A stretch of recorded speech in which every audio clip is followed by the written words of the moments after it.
Daily news and analysis. We keep you informed and inspired. This is World Today. Beijing and Washington have described their latest economic and trade talks as constructive. China and Vietnam hold ministerial meetings on diplomacy, defense, and public security. An Iranian foreign minister says Tehran has not sought a ceasefire and will continue fighting. Welcome to World Today, a news program with a different perspective. I'm Anna in Beijing. To listen to this episode again or to catch up on previous episodes, you can download our podcast by searching World Today. Our top story, China and the United States have described their latest economic and trade talks in Paris as constructive. Chinese Vice Premier He Lifeng led the Chinese delegation, while Treasury Secretary Scott Bessent headed the U.S. side. The Chinese Vice Premier said the two sides found a new common ground, while reiterating China's opposition to unilateral tariffs and urging Washington to remove restrictive measures. He added that China will safeguard its legitimate interests while seeking more cooperation. The U.S. side stressed that a stable bilateral relationship is vital for global growth, supply chain security, and financial stability. So for more on this, let's bring in Dr. Yao Shujie, Chong Kong Professor of Economics at Chongqing University. First of all, what's your major takeaway from this round of talks, especially compared to the previous consultations? What made this round of talks distinctive? This talk is very general after the discussion between the Chinese and the U.S. counterpart in Paris.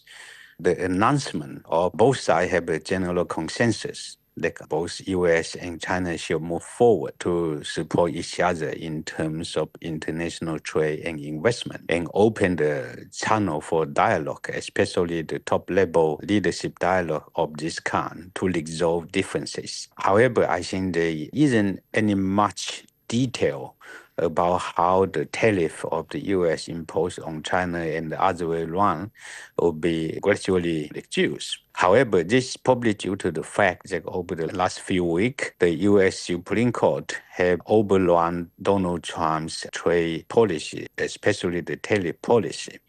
That means Donald Trump couldn't actually impose this kind of reciprocal tariff as he had done. And China, likewise, also would benefit from this kind of tariff stopover or reduction. However, it also reflects some sort of uncertainty and potential risk between both sides. Particularly, the Deputy Minister Li Chenggang formally suggests that the U.S. is doing the wrong thing to trigger the 301 investigation based on two arguments. One is China's economy, industrial overcapacity, and one is the forced labor, which on the Chinese authority feel very unfair and it's unreasonable to have this kind of investigation, which could be detrimental to the bilateral discussion and also the willingness of both sides to sit down and have a better deal between the two countries for the future, not only just trade,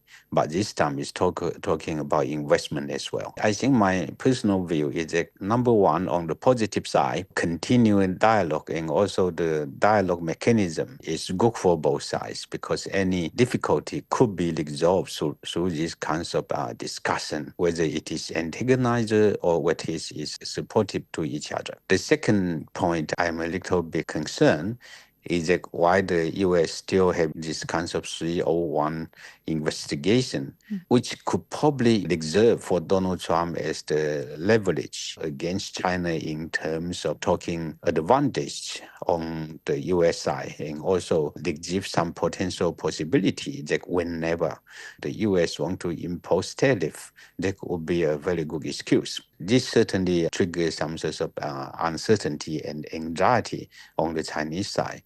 Who is fully open, who is fully consistent in terms of openness to the U.S. market and the other way around. Mm-hmm. Professor, both sides are stressing that a stable China-U.S. economic relationship matters, not just for the two countries, but for the global economy. From China's perspective, that's pretty consistent. But from the U.S. side, given it often creates friction, How do you think Washington now view the importance of stability for its own interests?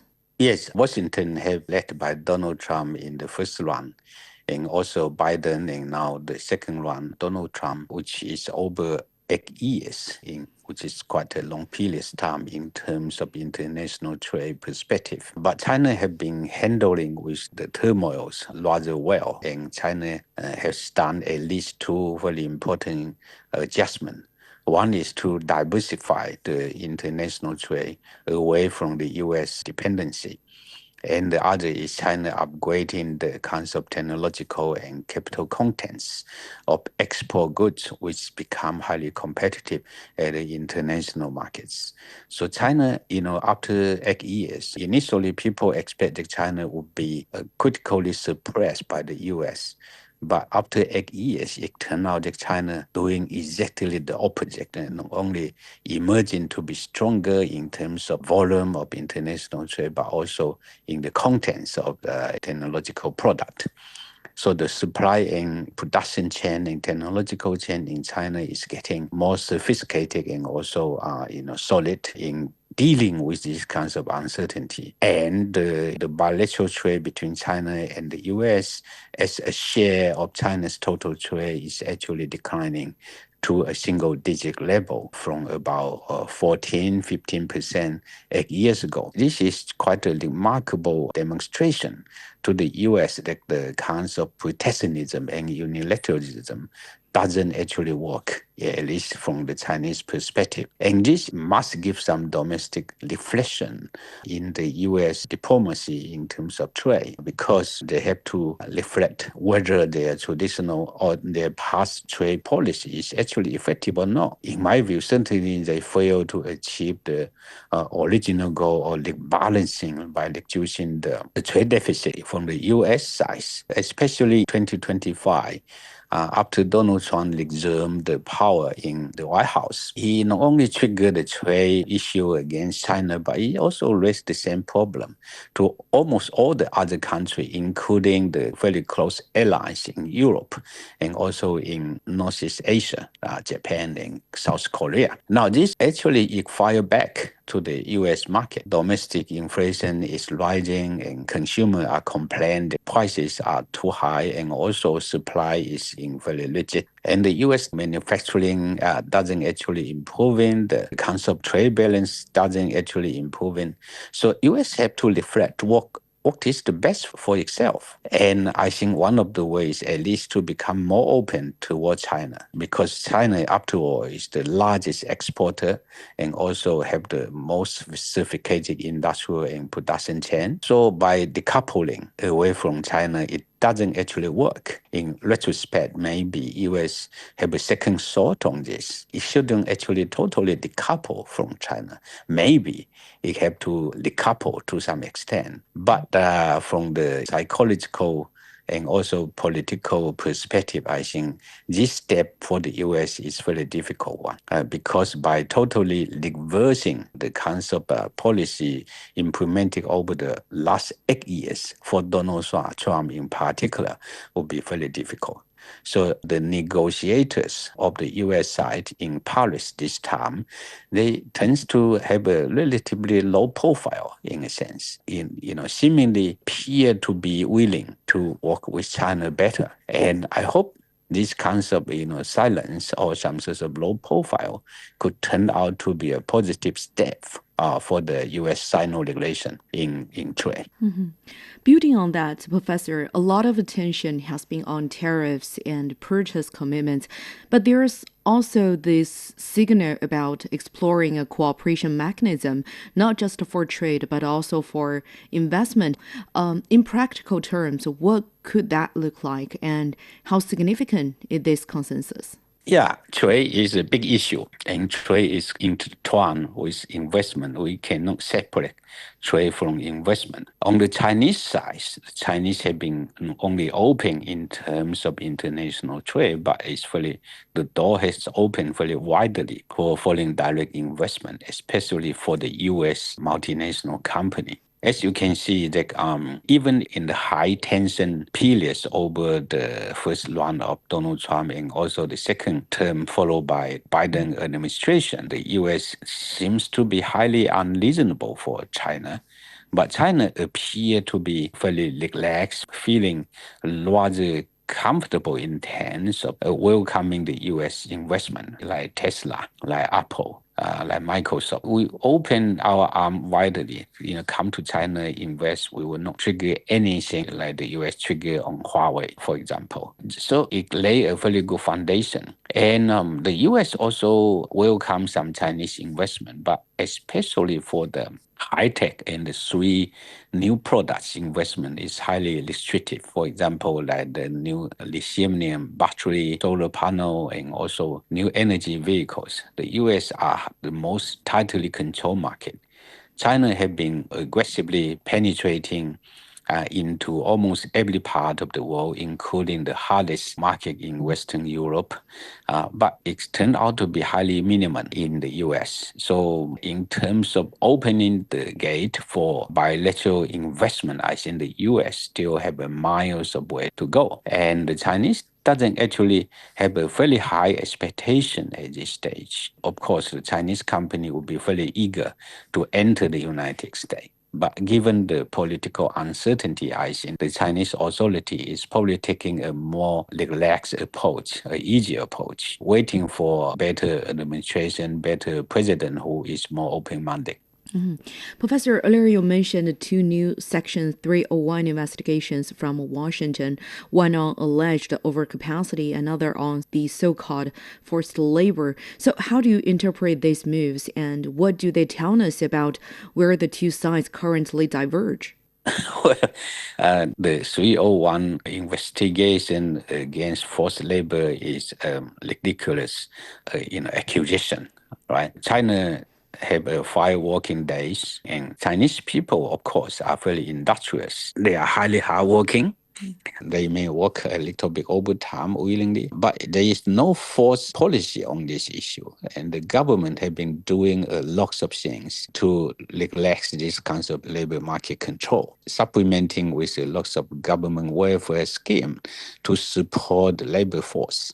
China nowadays is much better than before, and it's much better than any other developing country in the world in terms of the working hours, in terms of the labor right, in terms of the freedom of enter and exit of any jobs. China have a huge floating population who are willing and able to choose any job in any place. So I can't see there's any forced labor element in this case. The second thing is about overproduction. Does the U.S. have nothing overproduced at any time? No. Actually, the macro and micro economy clearly, especially lots of economists, famous economists in the world, especially the economy originated from the United States, such as Samuelson and also Kenneth Arrows. Their basic theory awarded from the Nobel Prize is because they are talking about market disequilibrium and equilibrium. Now, if you go for a free market system, as we do now, we have the socialist market system. If it's not strictly market control, it is a free market, then you will have mismatch in terms of labor, in terms of commodities, in terms of industrial productions. So sometimes you supply a little more, the price will go down. You supply less, the price will go up. And China actually produce a lot of product, which in a highly reliable quality is second to none. And the price is half of the price of some of the famous brands such as Toyota and Honda and also BMW. So why not? The Chinese vehicle in the global market, the U.S. still very restrictive on this, which is already very ridiculous. And to have a 301 investigation based on China's overcapacity is even more unreasonable to me. So this is why the Chinese authority, the Chinese negotiator in Paris is getting so upset by the U.S. counterparts on this issue. Mm-hmm. Thanks, Professor, for those insightful analysis. That was Dr. Yao Shujie, Chang Hong Professor of Economics at Chongqing University.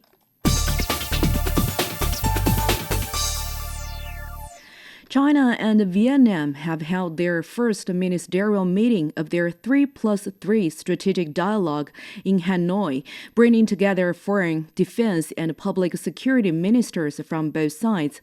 Chinese Foreign Minister Wang Yi described the mechanism as a key to safeguarding political security and strengthening strategic coordination, calling for deeper cooperation and a shared future. Vietnam expressed readiness to boost high-level exchanges and expand cooperation across sectors. Both sides agreed to hold the next round of talks in China. So for more on this, joining us on the line is Dr. Rong Ying, Chair Professor at the School of International Studies at Sichuan University. Thanks for joining us, Professor. Thank you for having me. Professor, let me start here. Could you please elaborate on the purpose and timing of this strategic dialogue between China and Vietnam? Sure. I think this first ever strategic dialogue, ministerial dialogues bring three most, I think, important sort of portfolio: foreign policy, diplomacy, or defense, and public security. It's very much I think, timed. As far as the Chinese concerned, I think we just had the successful conclusion of the two sessions from adopting the 15th five-year plan and blueprint for next 5 years economic social development. As far as Vietnamese, I think, are concerned, they are back in January this year. They are concluded again successfully a very important parties congress, the 40th Party Congress, again setting out the future sort of course for building socialism with Vietnamese characteristics. So it is very well timed. The timing is a very important factor for the two sides to sit together to implement a joint initiative as set up by the top leadership of the two countries for better and higher quality of strategic communications concerning the political system, institutional system, the security of these important systems. So this is a very important strategic dialogue mechanism, and we have seen that it is very well, I think, concluded, and but more understandings, and most importantly, I think the two sides agreed that they will continue. So they are certainly following up and expecting the next round, the second meeting, to be held in China at the time suits the convenience of the two sides. Mm-hmm. Professor, as you pointed out, this 3+3 setup is quite new, bringing together foreign affairs, defense, and public security. What's the thinking behind this design, and what kind of chemistry or impact could this coordination have on relationship by bringing these three departments together? Behind this arrangement, this mechanism is pretty straightforward. China and Vietnam being the two socialist country and close neighbors, and all embarking a very important sort of course for building socialism. It is only natural, and I think also imperative, to have a better, high-quality strategic communications and coordinations. And the fact that bringing the three most important ministries related to the political and institutional security is, again, kind of a creative and innovating ideas. And if you look at the agenda, I think the meeting, the dialogue, it is focusing very much on better or coordinated way to achieve security and development, and so that to give full play the advantages and to demonstrate the vigorous vitality of socialism and the socialist causes. So this is very much an political, strategic, and also practical, I think, way to strengthen kind of relationship, which has been work on strategic partnership, aiming at building a community with shared future between the two countries. So I thought that this is a very important, again, thinking and very important way, and definitely helps the two sides to further increase the political trust and to promote more and cooperation and collaboration. And not only the three sort of important areas, but also I think pave the ground for more and better understanding across, I think, the two parties and the two countries. Professor, speaking of practical, the joint statement highlights the need to jointly safeguard maritime security and stability. So given the complexity of the South China Sea situation, what concrete measures will the two take through this new mechanism to, manage differences, enhance mutual trust, and ensure stability at the region? It's a great question. I think the 3+3 strategic dialogue, this mechanism that we are talking about, certainly provide better and environment, and most importantly, I think political sort of guidance, strategic guidance for the two countries to not only to promote more practical cooperation, but equally important to manage their differences. And out of the differences, it is only natural because the neighbors, China and Vietnam, there are some differences. I think what stands out, of course, the maritime issues.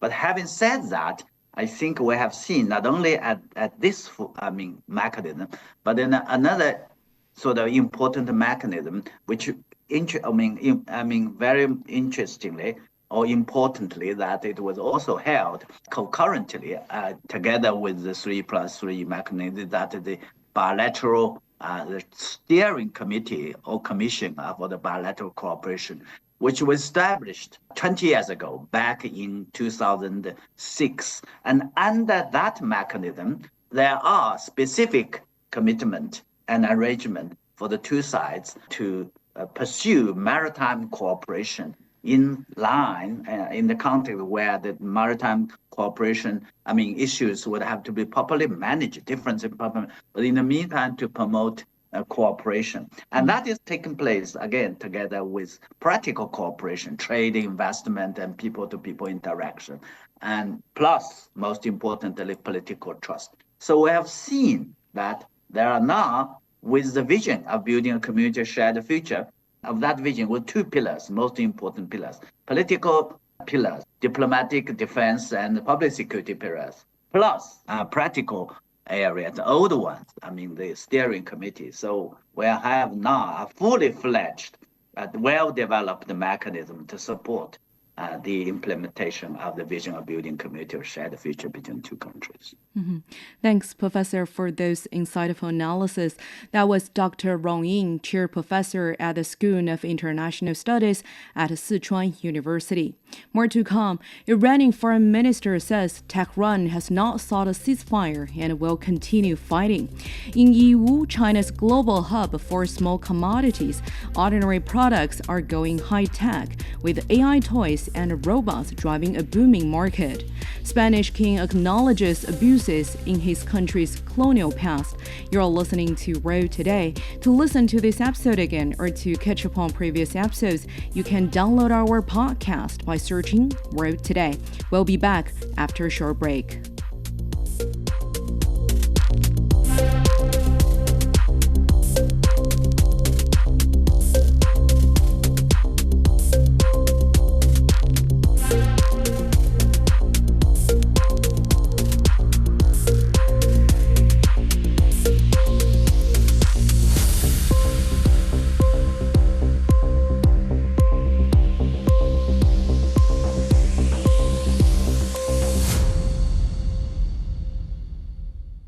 You've been listening to Road Today with me, Anna, in Beijing. Iranian Foreign Minister Saeed Abbas Araghchi says Tehran has not sought a ceasefire and will continue fighting. We are not asking for a ceasefire, but this war must come to an end in a way that it will not be repeated again. They now understand what kind of nation they're dealing with. Iran is ready to take the war wherever necessary. Araghchi adds the Strait of Hormuz remains open but barred to Iran's enemies and their allies, following calls by U.S. President Donald Trump for a coalition to reopen it. Meanwhile, Iran's foreign ministry has stressed it's targeting only U.S. bases and assets, not regional countries, and accused Washington of undermining diplomacy. So to delve into this, joining us on the line is Dr. Zhang Chuchu, Deputy Director of the Center for Middle Eastern Studies at Fudan University. Thanks for joining us, Professor. Thank you for having me. Things are moving very fast in Iran right now with military pressure, economic strain, and growing geopolitical pressure. So how would you describe where Iran stands at this moment, and how much resilience does it really have to push back? Well, I think Iran finds itself in a high-stakes defensive posture at this moment. Militarily speaking, its conventional air defenses and naval assets have taken significant hits, but currently it has not collapsed. And instead, we can see that Tehran is leaning heavily on its asymmetric strengths. For instance, continued missiles and drone barrages against Israeli targets and Gulf infrastructure are continuing. And also we see that there is still the partial closure of the Strait of Hormuz.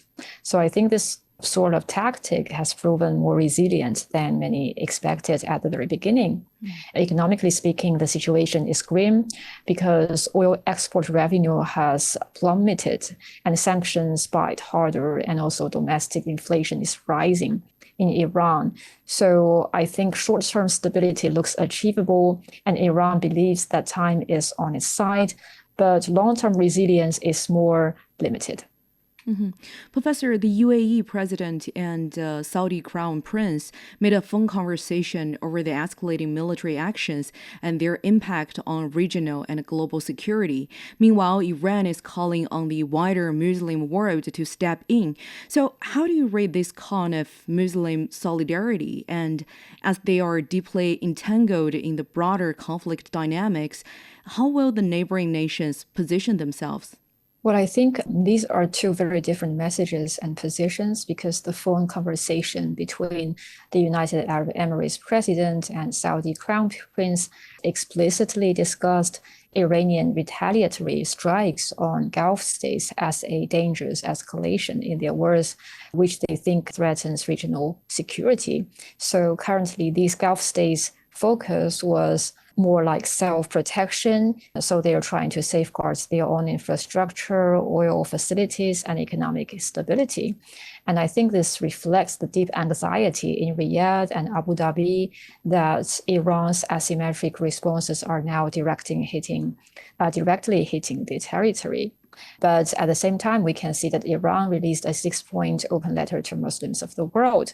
And it is worth noting that the Middle East currently experiences ethnic and sectarian conflicts, such as the disagreement between the Persians and the Arabs, and also between the Sunnis and Shias. Therefore, neighboring countries of Iran are likely to position themselves as neutral mediators or behind-the-scene actors, rather than active supporters of either side. Mm-hmm.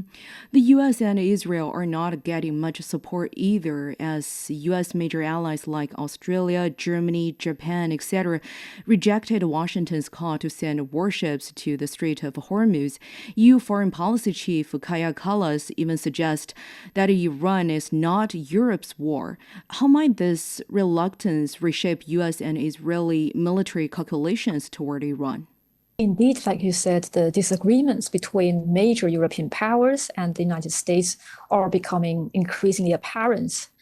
Because on the one hand, ideologically speaking, major European powers believe that the general United States attack on Iran violates the principles of international law and lacks justification.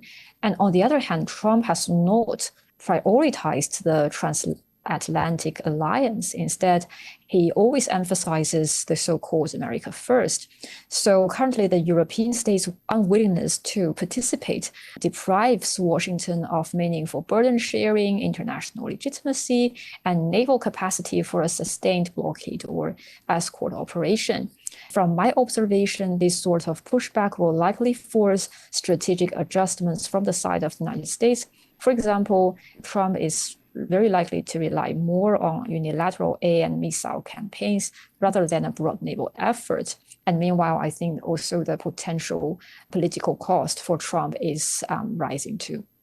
Professor, as the war drags on, what does victory look like for the United States, Israel, and Iran, respectively? What are U.S. and Israel really trying to achieve at this point?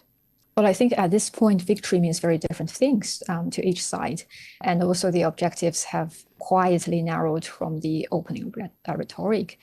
For instance, for the United States, at the moment, victory looks like a limited but visible degradation of Iran's military capabilities, the reopening of the Strait of Hormuz to commercial traffic, and also a face-saving exit that does not turn into another Middle East quagmire. And as for Israel, it's very different because victory for Netanyahu means more maximalist, but still constrained by reality. And currently, Netanyahu just wants to eliminate or degrade Iran's ability to threaten Israel directly by using its weapons. And also, Netanyahu tries to break the so-called axis of resistance by making Tehran's support for its regional allies too costly to sustain. And last but not least, he also tries to achieve a strategic new normal in the Middle East and reshape the security order there, where Iran is deterred from future direct attacks on Israeli targets. Professor, if we take a closer look, experts say the U.S. and Israel may have seized what they saw as a window of opportunity to strike Iran, but are now facing a far more difficult endgame. But Israel's defense minister says the war has entered a decisive phase, while the U.S. claims it could end soon. So which is it? Are they heading toward a quick resolution or settling into a long and grinding conflict? Well, I think right now things are becoming more and more difficult and complex. And I would say current indicators point strongly towards a prolonged war of attrition rather than a swift, decisive campaign. This is because right now, at this stage, it's very hard for Iran and the United States to talk or to negotiate. And also, Iranian resilience is higher than expected. For example, the first use of the Segil dancing missile recently and sustained barrages show that Tehran still possesses mobile, hardened assets, and also they have the will to use all these weapons. And its economy is hurting but not breaking. And if we look at the political system of Iran, we can see that it's still consolidating rather than fracturing. And also the Hormuz effect is the great game changer for Iran because every extra week, the strait remains partially closed as billions in global economic pain and political pressure on Washington and also on Israel. So this actually gives Iran leverage it did not have in previous rounds. And the thing is that currently neither Trump nor Netanyahu is willing to just end this war and to come to a ceasefire without achieving what they want. So currently, I would say the war is very likely to continue. Mm-hmm. Thanks, Professor. Appreciate your valuable insights. That was Dr. Zhang Chuchu, Deputy Director of the Center for Middle Eastern Studies at Fudan University.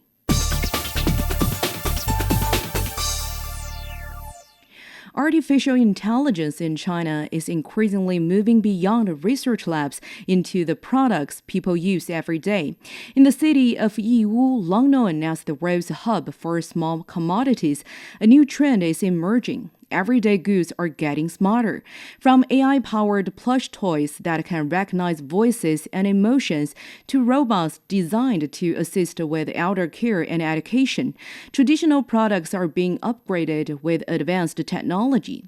This shift is not only transforming consumer experiences, but also opening up a massive market for AI-driven innovation. With more, Zhao Yang spoke with Li Lun, an assistant professor of economics at Peking University. So, Professor Li Lun, thank you very much for joining us. Yiwu has long been known for small commodities, and now we are seeing AI integrated into everyday products like toys. So how does this reflect the broader picture of China's AI-driven consumer market? Yeah, so I think this phenomenon that you mentioned about Yiwu is very important because I think it shows that AI in China is not just a story in labs or a story just about big tech companies.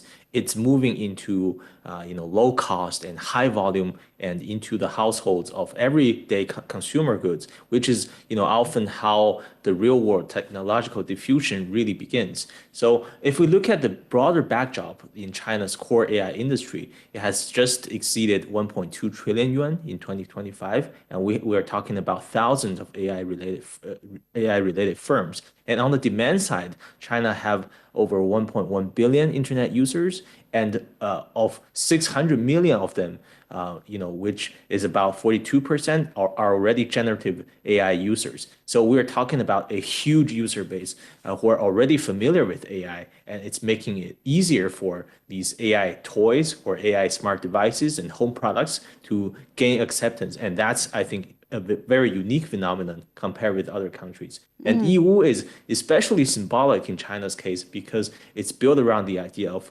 building with scale, with speed and affordability. So if a place like Yiwu which is previously known for mass making, merchandise of mass markets, places like Yiwu start to sell AI enhanced products, it's really suggesting that AI is entering the mainstream consumer base rather than, remaining a niche for premium consumers. So I think it's an overall very important story that China's AI industry is entering a new phase from a frontier technology to mass consumption. And many AI-powered toys and devices are becoming more affordable, as you mentioned. So how important is the falling cost of AI technology in driving this new wave of smart consumer goods?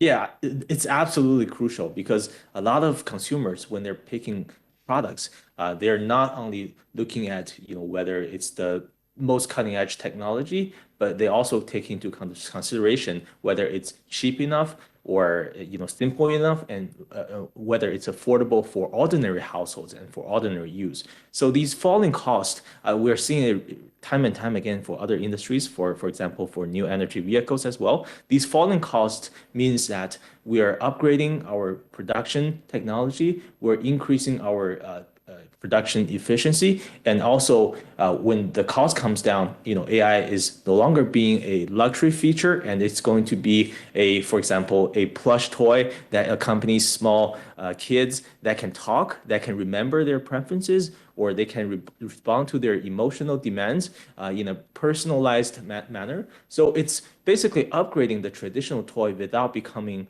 unaffordable for common households. So I think that's on the margin, it's going to, this reduction in cost is going to improve in our welfare for daily users. And we're talking about a huge user base in China. So it means that the scale effect is also going to reduce cost even further. And it's going to, push the entire AI industry in terms of the mass production into, even greater scale. And Yiwu is traditionally associated with mass manufacturing. So could the rise of AI-powered products signal a broader upgrade of China's manufacturing sector towards higher value innovation? Yeah, I think that's the most important and interesting feature of this story because traditionally, Yiwu's comparative advantage used to be making it fast and making it cheaply. Now the new model is making it fast, making it cheaply, but also making it intelligently or smartly, because that's a really meaningful upgrade because the value is shifting from purely assembling the each of the parts of a toy to actual software development, to design, to interaction, to these data-enabled and AI-enabled devices and services. So a toy basically is redefined in the fact that it's no longer just plastic and fabric. It can become a hardware plus software product, especially for these young kids. So I think this really fits into China's broader picture for this whole upgrading of the manufacturing industry. We're already talking about over 2 million industrial robots operating in the factories, and also we're breaking world records in the annual installations in these units. So we're already talking about the production side becoming more automated and technologically intensive. Now we're talking about the demand side is also becoming more automated or technologically oriented. So in the future, we may be even talking about these big industrial robots making these smaller robots for kids. So robots start making robots, and that's going to be a very interesting, production cycle, to observe in the future as well. And beyond toys, we are also seeing AI being used in elderly care robots and educational tools. So, Professor Li Lun, what does this tell us about the potential for AI in everyday services? Yeah, so I think AI's most durable or most applicable use or value may not come from these, one scenario only. We're not just talking about toys, but we're also talking about using AI to help us solve these small, repeated and daily problems like the house chores, or to serve as companionship, to help us set reminders, to help us translate or help us tutor our kids. And this is going to even expand the user case even further, because in terms of demographics, we already have nearly 300 million people aged 60 and above, and we're talking about that population base even starting to grow even faster and even larger. So in terms of AI devices, we are seeing Doubao, for example, in terms of application, already becoming very popular for the elderly. And if we talk about these devices, that means they can also have the capability of accomplishing something else other than an application. For example, helping with the elderly to carry goods, or to help the elderly with their emotional companionship in the form of a physical product. And that's going to be very helpful. And in terms of education, AI devices are also very attractive because, like I said, they can personalize the interaction between the kid and the device.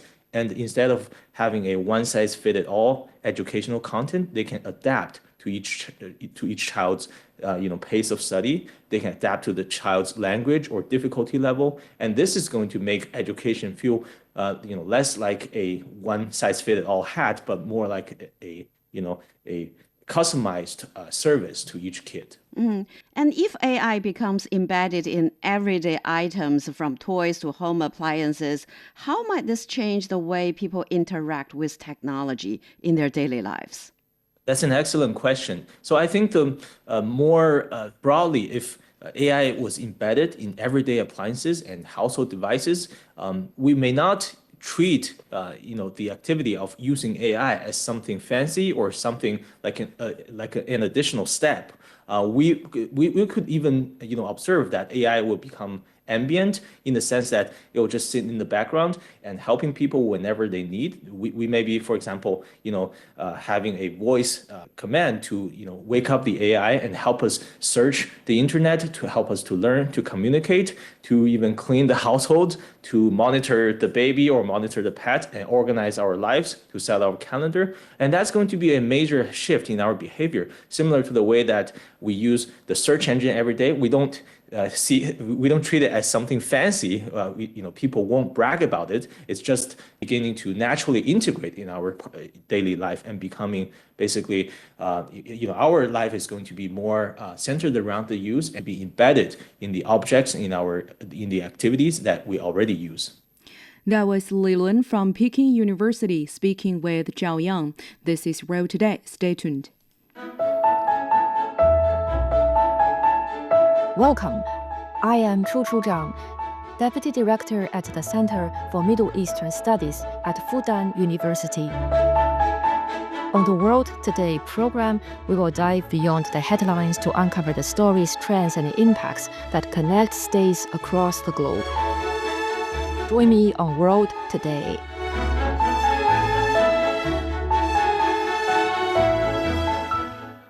You've been listening to World Today. Spanish King Felipe VI acknowledged abuses in his country's colonial past, a rare admission from the Spanish crown, which has never issued a formal apology to its former colonies. Speaking to Mexico's ambassador during a visit to an archaeology museum in Madrid, the king said Spain's conquest of the Americas involved significant abuses and raised ethnic controversies. He added that history should be understood in context without excessive moral judgment.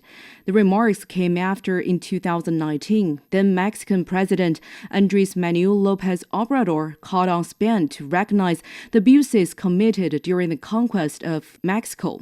Madrid rejected the request, souring relations between the two countries. So for more on this, my colleague Dou Hongyu spoke with Professor Cui Hongjian with the Academy of Regional and Global Governance at Beijing Foreign Studies University. Professor Cui, King Philip VI has acknowledged much abuse and ethical controversies in the conquest. What do you think of the timing and purpose of this shift in tone from the Spanish crown? Also, we know it has been a long time for this controversy between Mexico and Spain. This historic issue. Also, we know even for the Spanish government, they didn't have a very serious attitude towards this requirement from Mexican government. But of course, as we know, last October, in the year of 2025, there has been some positive change of attitude from Spanish government.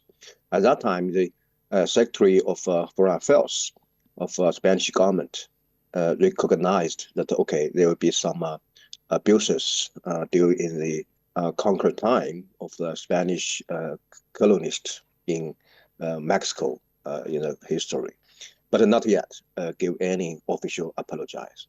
This time, even it's from the attitude or speech of King Philip. Yes, I think that it shows that even on the level of king, it showed some, more positive attitude from Spanish government to recognize the historic events and to make some progress. Also, not only because of historic links, and also in economic and some other relations between Spain and Mexico, they do have a lot of common interests. As we understand, now the Spain is a major trading partner with Mexico, and also for a long time they shared some even common stance on foreign affairs. But in recent years, these historic issues give a lot of negative impacts on the bilateral relations, especially since the Mexican government raised the issue, and it impressed so big pressure from the international community, especially those South American regional countries. They shared the similar attitude or stance with Mexico. So it's not only just the issue between Spain and Mexico, and also it's an issue between Spain and most of South American countries. I think it's just because of this background and also big pressure from outside. So it gives some more driving force to Spanish government to have some progress. What do you think of the possibility of an official state-level apology from Spain in the foreseeable future, and how far will that be? I think so far it shows a lot of complicated situation for this issue. Yes, as we understand, there will be some pressure from outside to Spanish government to make some change of its attitude towards this issue.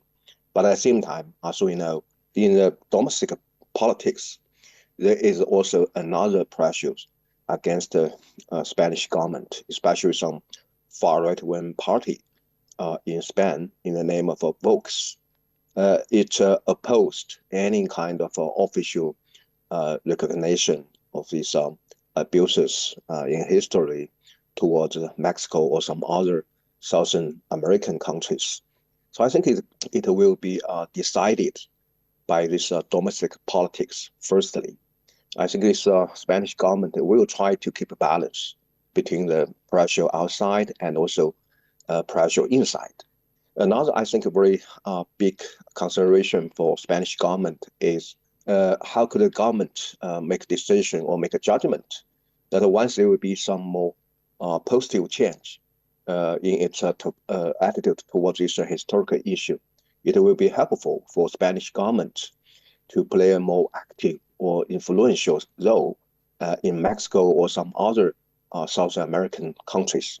Also, now once there are some more, strategic autonomy from Spain or some other European countries, undoubtedly, Mexico and some other South American countries will become a very, very important consideration for those European countries, including Spain, to continue its cooperation politically and economically with Mexico and some other South American countries. The king also made a clear distinction between judging historical events by modern standards versus understanding them in the context. What's your take on this? I think this attitude from Philip is a consistent attitude from Spanish government. Always they try to make a difference between so-called historic issue and also modern, standard or modern moral standard. I think it's just a kind of defensive, argument, because as we understand, that's just because of the advancing and the modern recognition. So now it's time for the human being, for international society to have a more, correct historic vision. So I don't think it's a reliable, reason or argument from Spanish government. So I think to recognize its abuses in history towards Mexico, some other South American countries, could be very, very important starting point for Spain and for Spain government and even Spanish people for their more favorable image, not only in Mexico and the South American countries and also in the international community. So how to deal with this so-called historic burden? I think it could be the showcase of the Spain or some other European countries to realize they are not only just a very, very pragmatic interests, and also more important thing is how could they provide more credible image to the international community.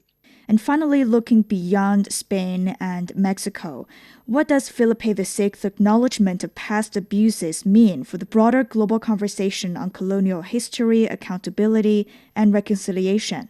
Yes, I think this event now happening between Spain and Mexico is just a showcase of how these countries, Western countries, many European countries, to recognize their historic misuses, and then how could they connect this historic